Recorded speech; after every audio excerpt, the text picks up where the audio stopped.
for me, one thing I think helped with expanding, the scope of what I was doing was that I stopped thinking as they are doing me a favor. Okay. By giving me project.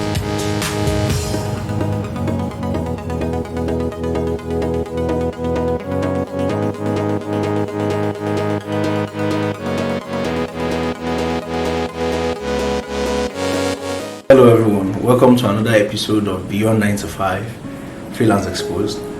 Today, joining me on the show is David, an architect. We call him King David, an architect who's a freelancer on Upwork. David, Hi, can you introduce yourself to our my name is King David, like you said, and freelancer, full-time freelancer, if there's anything like that. And I work on Upwork. All right. Can you tell us a bit about your journey to Upwork? Did you start with Upwork? No, I didn't actually. I started with Fiverr. I think that's What year? probably the most popular of the two options, but I was in 2018. Oh, okay. I think I was my final year in university, so yeah, I started with that. But since then, I mean, for a number of years, actually, I was working primarily on Fiverr. And I think it was just 2 years ago. That was in 2020 that I decided to join Upwork. So how's the journey been so far on Upwork? That's wonderful, actually. So getting your first job on Upwork, how was it like? On Upwork, it was good. I remember it's a design of a cabin somewhere in Canada, Quebec. Yeah, it was great. It was wonderful. So the journey has been a very beautiful Amazing. one. Yeah. So while trying to, while in university, what was your dream perspective about the dream job? What was your perspective about a dream job? Dream job. Did you at any time now switch to being a freelancer, or was there the plan to always work in an office? Work in an office, definitely not. That was never an option. Oh, okay. And because I really don't like routines. Oh, For me to work in an I see. office like the title of the podcast is here, I'd have to 9 to 5 every day. Yes. So that was really not my thing. Then when I was on service, I did my service in a firm that I had to, the regular work hours. Okay. Those few months just solidified that this is not That for me. life wasn't meant This is for not you. for me. I can't do this for So the first job you got on Fiverr, how did you feel? I felt great because I was used to Naira, right? Even before then, Yes. I was used to earning in Naira. You earn 10K, felt like a lot of money, and then I just got a job there, and it was for $100. It looked like a small project, but then I converted it to Naira. Like, wow, for this, What was the exchange rate then? I think it was 350. So it was Okay, 35K for okay. something really like that I was able to do in 1 hour or 2 hours. Like, wow, I thought it was going to be great for me like that. But yeah. So there's ups and downs in it as well. Definitely. No. There's ups and downs. No, As it okay. is with everything. Yeah. So being as a freelancer doing architecture on it, did you ever think at any point that there are ways apart from, even as a freelancer in Nigeria, the concept of freelancing is not having to work under somebody. Yeah. Did you ever think of platforms where that provided these opportunities? Provided me the opportunity of not having to work under someone. Yes, and then earning in dollars. Before I came in contact with. Before you came in contact with Fiverr. No, I didn't actually. Funny story how I even got into freelancing. It's always funny, right? Because I'm a daddy's boy, right? Oh, okay. All through school, my parents weren't very rich, but whatever I ask, my dad would always find a way to get for me. But I remember it was my final year, 500 level. Of course, how there was HASU strikes. But I decided I wasn't going to go home. But of course, I didn't have any money anyway, so I'd called my dad as usual. I need money, and for the first time ever, my dad was like, "No, I don't have money for you. I told you to come home. You refused to come home. Just leave me alone." Oh. And I didn't like the feeling. I'll never forget where I was. I was on the road actually. I stopped and I was like, "What?" Did my dad just say that? For the first time? Yeah, and then it became clear to me. That was my motivation. Like, I need to find a way to earn money. And So how did you? Because I know in freelancing there are those who started and along the line they stopped. There are those who transcended from peanuts to making it massive. So how were you able to leverage on Fiverr and then accelerating to Upwork, and at the same time being able to expand the income? Okay. Now that's the tricky part, right? Because as it is with any business, any endeavor, to start was difficult, but the moment you start to scale up, actually very, very difficult. Because you could continue earning peanuts, like you say, and if you're not careful, in the context of how much it is in Nigerian currency, you will think you're doing well when you could actually do better. But for me, one thing I think helped with expanding, the scope of what I was doing was that I stopped thinking as they are doing me a favor by giving me projects. I started seeing myself. There's that mentality of they are doing us a favor. Yes. Yeah. That's especially affects a lot of freelancers. Like I keep mentioning, especially when they look at how much you're earning in the context of the Nigerian currency. You think, I've met someone who told me that he was paying me minimum wage, then that I should be happy that what he was offering was minimum wage, and I felt offended when he said it then to me on Fiverr. Yeah. Knowing fully well how terrible our minimum wage is. They can be like that. Just yesterday, there's a client who I was trying to communicate with, and I like to check the history of the other freelancers a client has worked with, how that person is. And I had seen that same client say something similar to someone in the Philippines. He was paying her $6 per hour, which is ridiculous. And then he was still saying he paid her 3 times the minimum wage in the Philippines. Okay. And so there's going to be people like that. I've had clients use racial slurs, right? Okay. Telling me, but it's just the way the world works, Whatever industry you are, whatever the platform, there will still be terrible people. There are terrible people everywhere. Okay. As an architect, I understand how important it is to have a very good laptop, and how expensive these laptops can be. Yeah. When you started, I know I know that people have mentioned that there's this particular software that you use that is not from SketchUp. Yes. I know that you're quite good with SketchUp. And then the laptop you started with, how much was it? And then the current one you're using right now, how much is it? Well, the laptop I started with was the laptop I had at the time.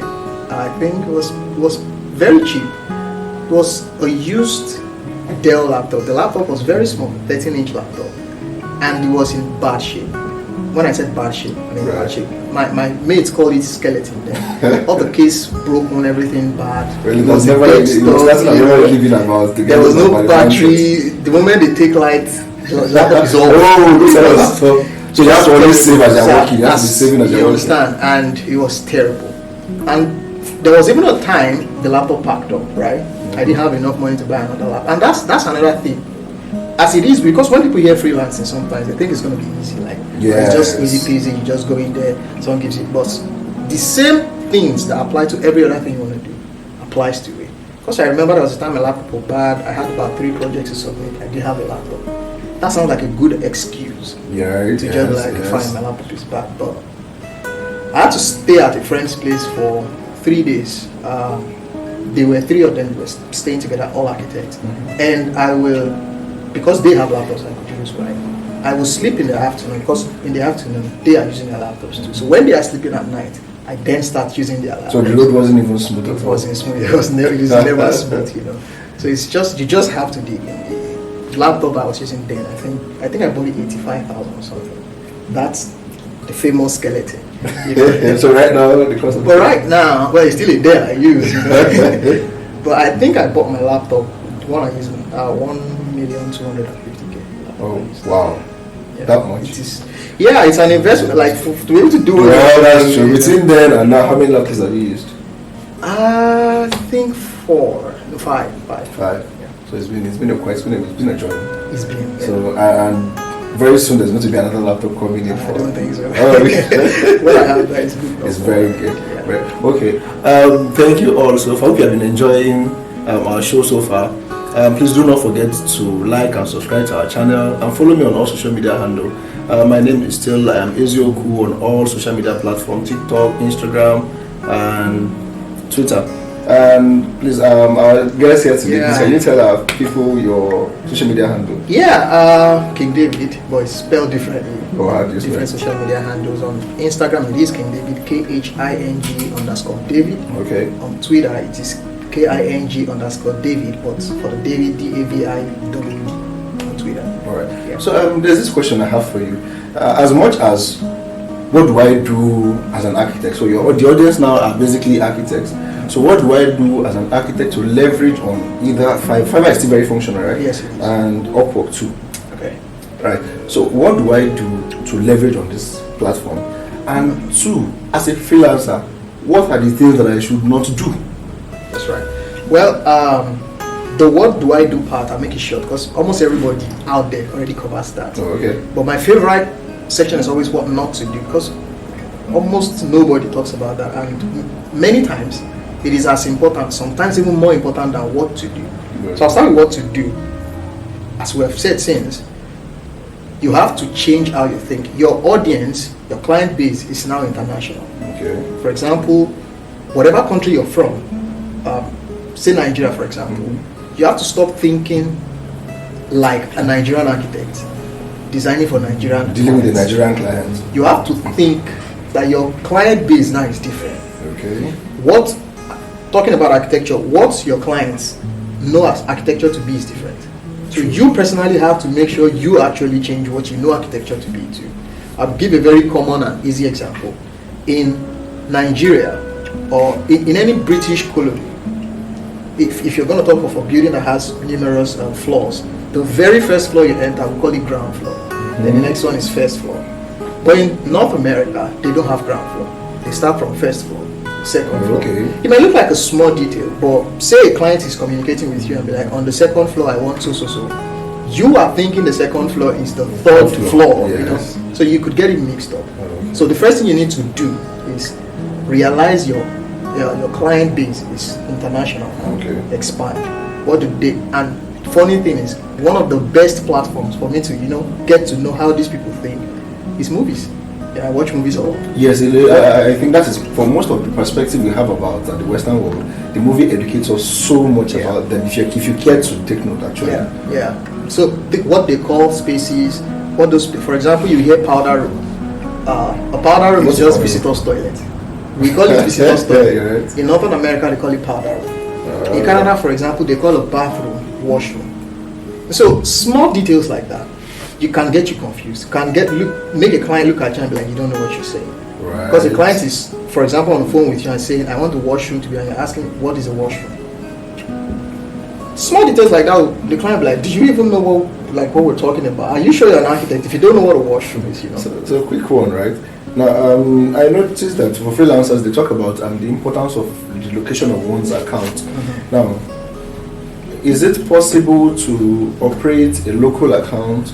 Because there's this possibility of operating an international account. Right. You could operate Canada, US, and all of that, or even now. Is there a difference between operating a local account and an international account? There is. If we're going to be sincere with ourselves, there is. Right? There is. Not massive, but there is. Okay. There are people who would just be more comfortable working with people in the same location with them. Okay. For some of the reasons we already mentioned. For example, especially with architecture, a Canadian clients will be more comfortable working with a Canadian architect or even a US architect. Okay. It's not about that you are in a third world country now. They are even more comfortable. They probably will not even choose an architect from the UK, right? Because it is different.